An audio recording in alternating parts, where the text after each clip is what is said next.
What's up, guys? Welcome back to the channel. My name is Cruz. I am the founder and head trader of NewAgeWallStreet.com. Appreciate you coming and checking out the, guess we're going to call them daily reviews. So we're just daily market reviews.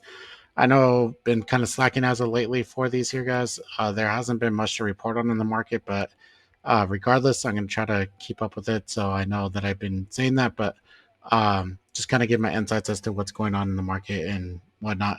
So looking at the screen here, guys, we had a really nice gap up from yesterday, and I was pretty bummed out. I had seen this dip, and I knew this dip was really nice to be able to buy it, and I didn't do it, and I got scared and didn't do it. And the reason why was because I was looking at this bigger time frame and where we were kind of going sideways, and I could zoom out a little bit further out.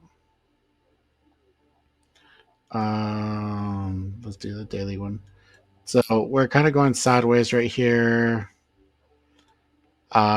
sideways, and then I thought that right here. So we're going sideways right here, and then I thought that we were going to break out and go up, and then instead it broke the little channel that we had, and it came down on the dip, and I thought we may come down a little bit further and test 390. So I didn't take it, but would have been a really awesome dip buy in the after hours in the futures market, and in the pre-market we got the really nice gap up.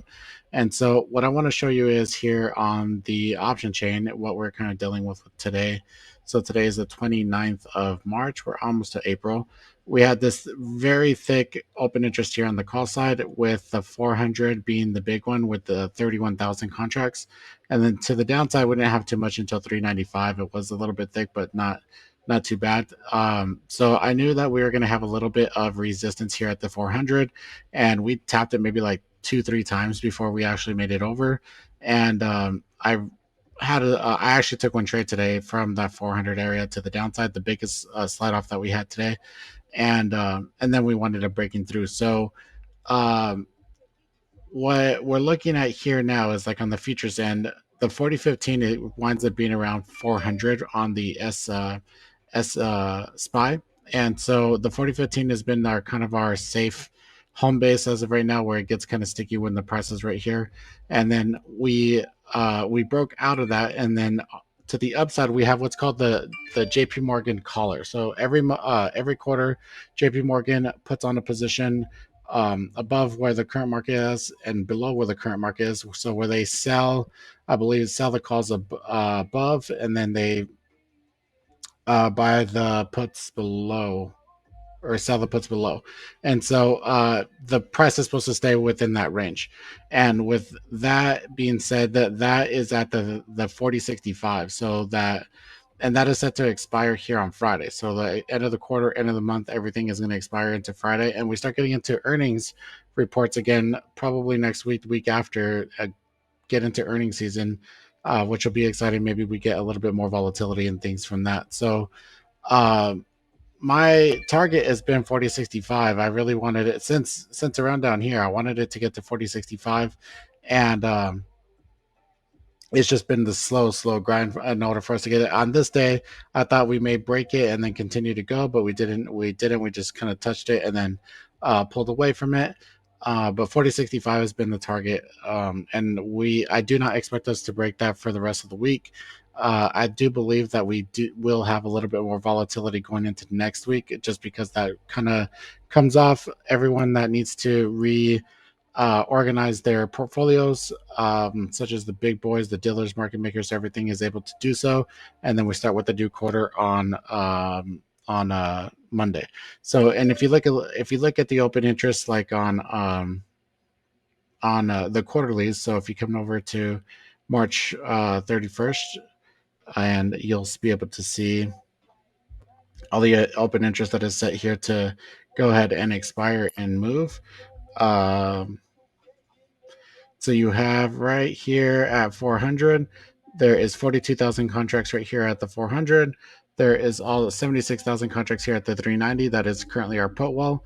And so once this actually expires, this will allow us to go ahead and move a little bit further up. There's also 405, and then there's 61,000 contracts at the 410, which is our call wall right now. So once that expires on Friday, then we should be able to get a little bit more movement. So basically the biggest point that I want to make in this video is that we could probably expect not too much volatility or range until we actually get into next week. So our goal for this week has just been playing playing very small, taking the scalps and taking what the market's giving, and then whenever we rotate and get some more range and volatility, we'll go ahead and take advantage of that. So my first trade was from right here at the 400 when this push up. I got in, wrote it down. That was a really nice trade, and then I took this purple candle trade. So from here to the top, just a very small one, and then I did it. I did again whenever we seeing that we're holding a little bit above this area and putting in a higher low right here. I took another position, rolled this up to about 401. I believe it's like 40 50 here on the ES. I didn't catch the very top, so probably like right here, 401. And then that was it. So three small scalps just added up. Pretty nice day for me. um I hope this helps you guys out to be able to read the open interest and to be able to make a thesis based off of it on where the positions are located, where the dealers and the market makers are positioned, so that you could go ahead and trade with them instead of against them, and actually be able to make a lot of decent money. So if you have any other questions or any ideas for any of the other type of videos, let me know. I'm happy to make videos on whatever you guys need help with, answer questions. You could also follow me at New Age Wall Street, just ST for Street on Twitter. Send me a DM. The DMs are open if you need help. I'm happy to go ahead and help you out. And make sure you check out newagewallstreet.com. I'm rebuilding the site right now to have a whole lot more reference material and a lot more educational material, so that should help you guys out. But yeah, thanks for watching, guys. Make sure you like and subscribe. Click the bell button for notifications. We'll see you in the next video. All right.